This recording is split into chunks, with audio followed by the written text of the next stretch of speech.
mid yung kinuha ni JP. So, rotation-wise, I mean, it's too much to handle if you are Onyx Philippines. Broken walls again yung mapa. Di man ito expanding rivers, but still a Wilderness Blessing will help a lot. Knowing na madaming bukas na bushes, ay bukas na walls doon sa mga dadaan papuntang river. So, mama-maximize yun ng isang kalid. For Onyx Philippines, control heroes. Brusco with the Grok, Kirk with the Glue again. Pwede. Kumbaga, Actually, sabayan nila dito sa kunat yung isang Uranus. Or pwede nga sila yung mag-focus kaso, oo nga pala. Mas maganda if ever nga ang glue dito. And then, yung Hilda, medyo na bypass nga natin. Yung first and second series, ito yung mga nauupe para hindi pa napapansin.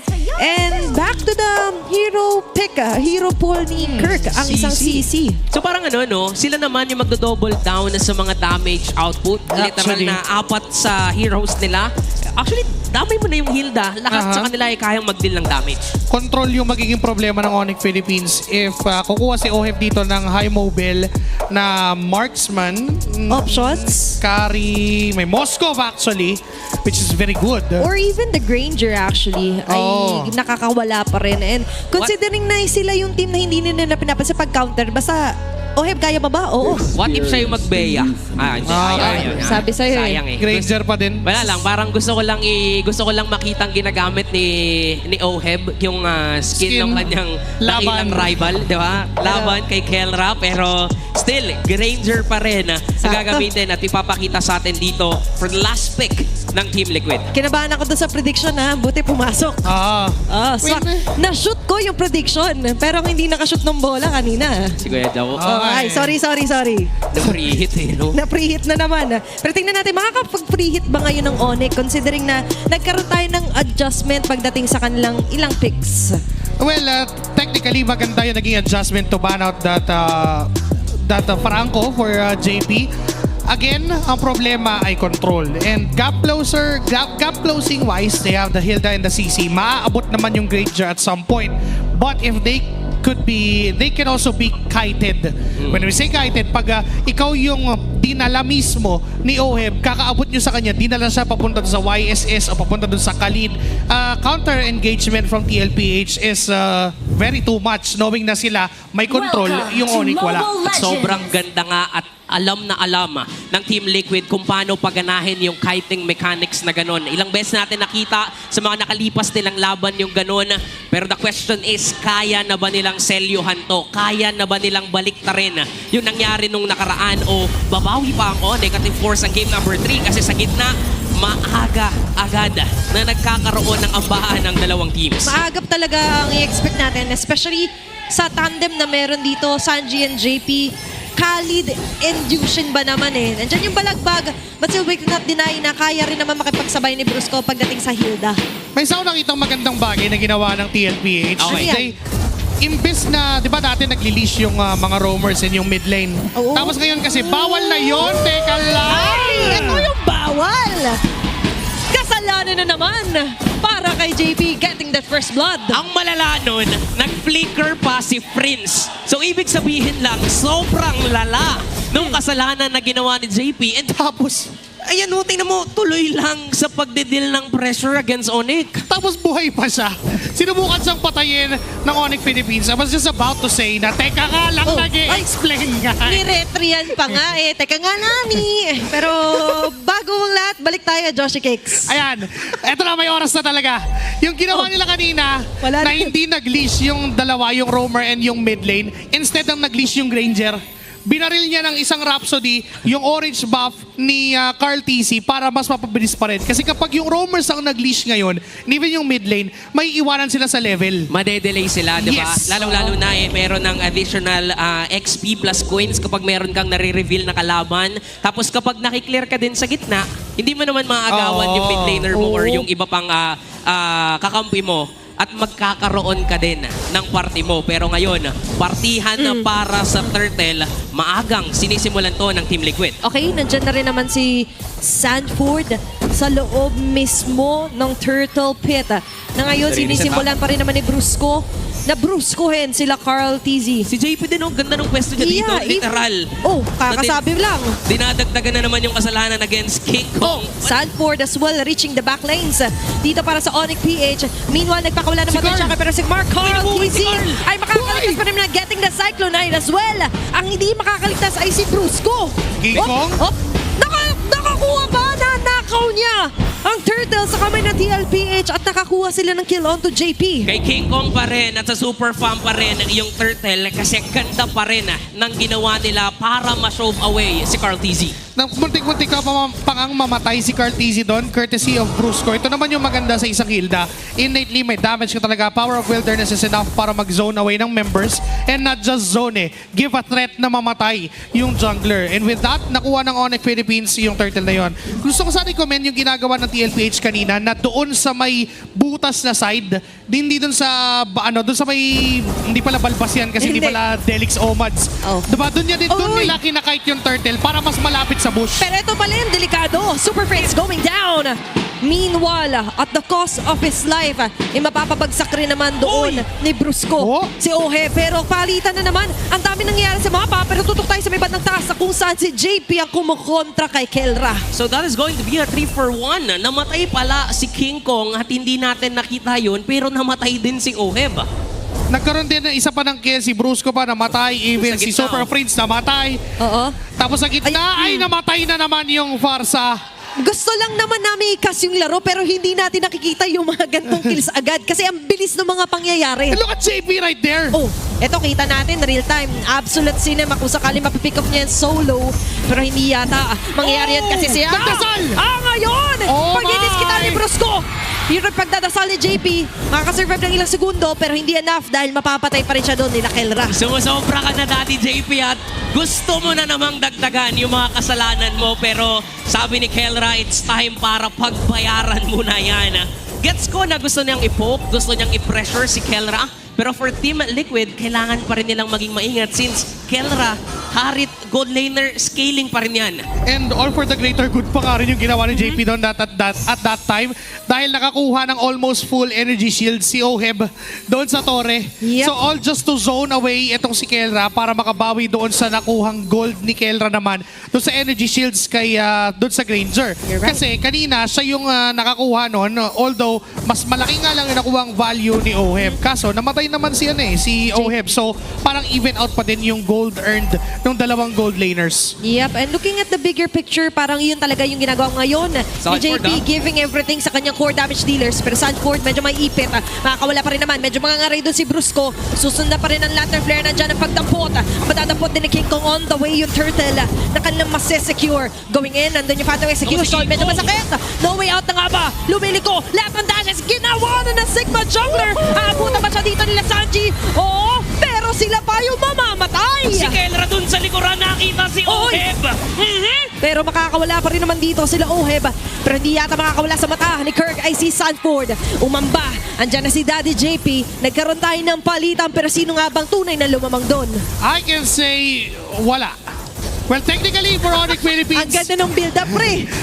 maganda naman na yung 1.4k gold lead from TLPH ay nabawasan into 600. Okay. So, in golds terms, lamang ang Onyx Philippines doon sa naging palitan. Pero Okay. macro-wise kasi, bumawi pa din naman ang TLPH. They have the means para i-force yung mga resources away from Onyx Philippines and yung extended team fight, kaya din nilang ipanalo at that time. The thing lang is, nag-disperse na yung Onyx Philippines, kaya hindi na nag-matter yung possible na pwede pang re-engagement from TLPH. Pero when it comes to trade din, nakita natin na si King Kong mukhang nagagawa niya na yung Sigma pattern when it comes to jungling na hindi lang basta jungle yung poproblemahin na. Even to get turrets, nakakuha siya ng torre dun sa baba. So makikita natin dito, dalawang torre na rin ang nasecure ng Onyx PH. For Team Liquid kasi, yung lead na meron sila, yung 600 gold lead nila, nawala na dahil dun sa mga torre na nakuha nga ng Onyx. This is what's missing kasi nung game number 1. Kanina, walang chance si King Kong na siya yung mag-split push dahil kailangan siya sa team fight. Tama. But now,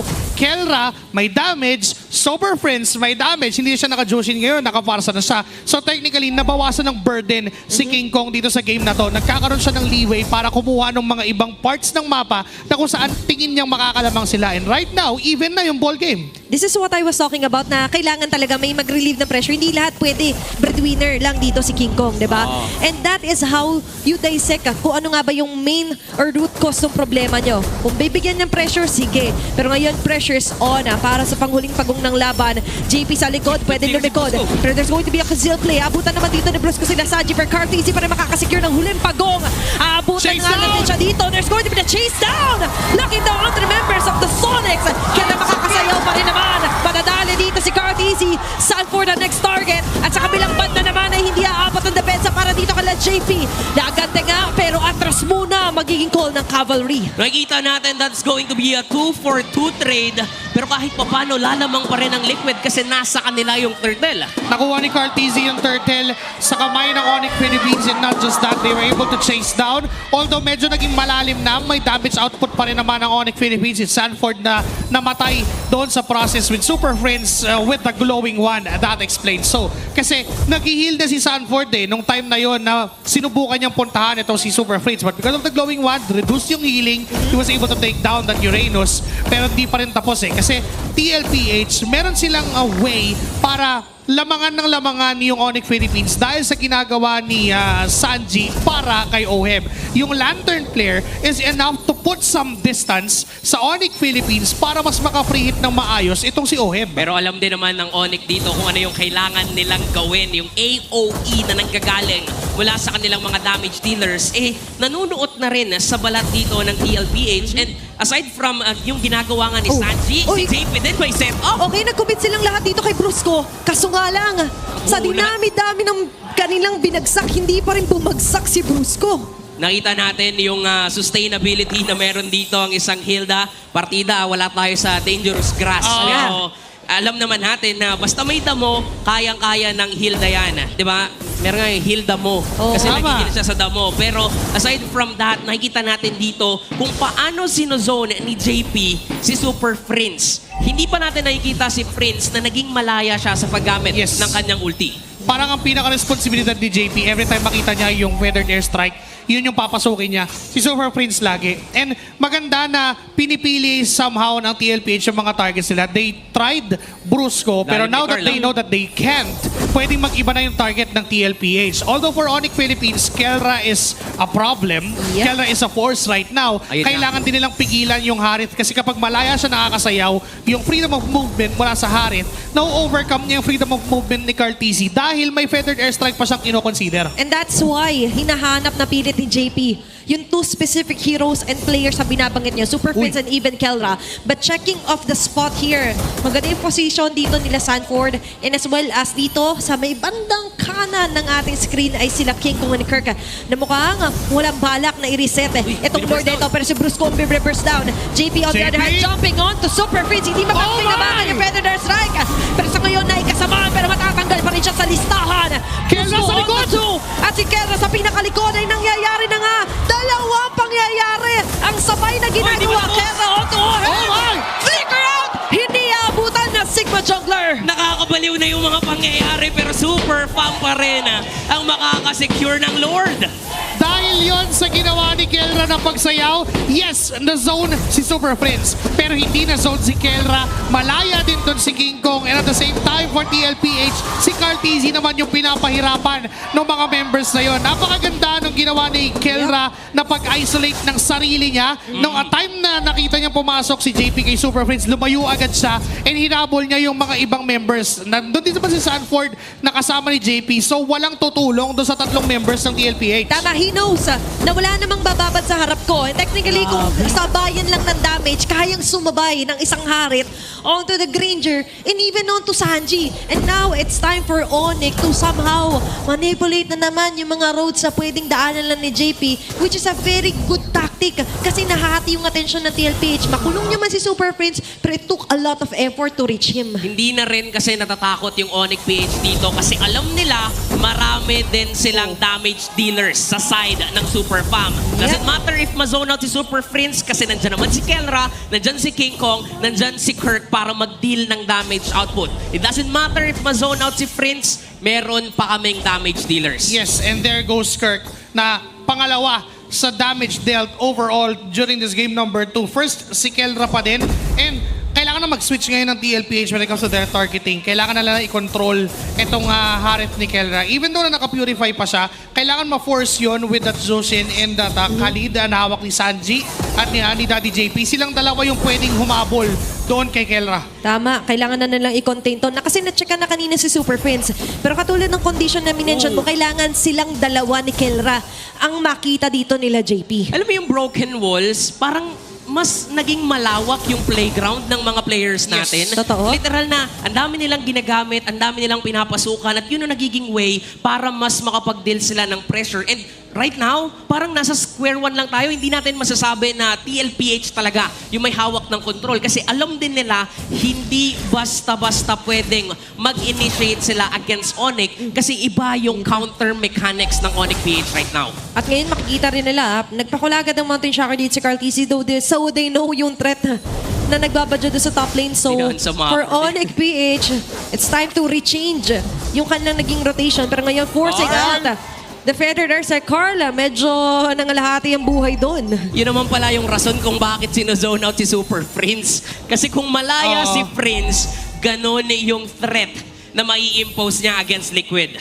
Now for this broken walls, that meron na namang Lord, i-expect natin na hahatakin ng TLPH yung Lord doon sa kabilang butas, doon sa kabilang banda, para mas malapit sa bush and mas madali silang makakapag-bait play if ever kung meron mang mag-aabang doon. And yun naman yung strength ng lineup ng TLPH. They could go for 5-minute Lord Dance kung kinakailangan umabot ng 5 minutes. Dahil may Zoshin naman sila, constant naman yung pressure na binibigay ni Sanji sa harap. And even Carl TZ has the vision advantage laban sa Onyx Philippines. At constant din yung vision na meron dito sa likod. Wait, JP, simple, umaatake. Makikita niya na sa wakas dito si Kelra.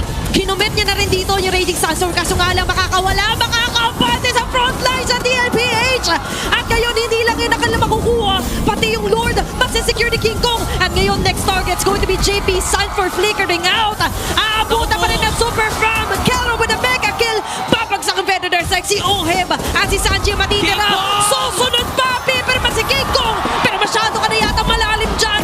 Kaya naman buhay niya magiging kapalit. Medyo lumalim man si King Kong pero clearly nakikita na natin ang control ng Super Fam. Nasa kanila yung Lord, nakakuha pa sila ng 3 miyembro ng Team Liquid. The moment na nag-change ng target si JP, nung si Kelra naman ang hinabol niya, malaya si Kirk, malaya si Prince, at yun yung nagiging problema ng TLPH. Okay, aabot naman para sa depensa dito na Carl TZ. Even Mayor sa JP baba. as well. Yung Lord ay mamarsya sa may bandang baba. A possible turn takedown ito para sa Onyx PH. Jump in agad dito JP with a Raging Sandstorm. Just totally denying any entry point para dito sa Onyx PH. Kaso nga lang si Sanji, medyo maaabot. Crimson Counter. Beacon ay nakas na agad. But still makakadepensa muna sa ngayon ng TLPH. May round 2 pa. May mga parating pang minions dito. Uy! Si Kelra Uy! sasayaw na sa base! Okay, hinatid na nila!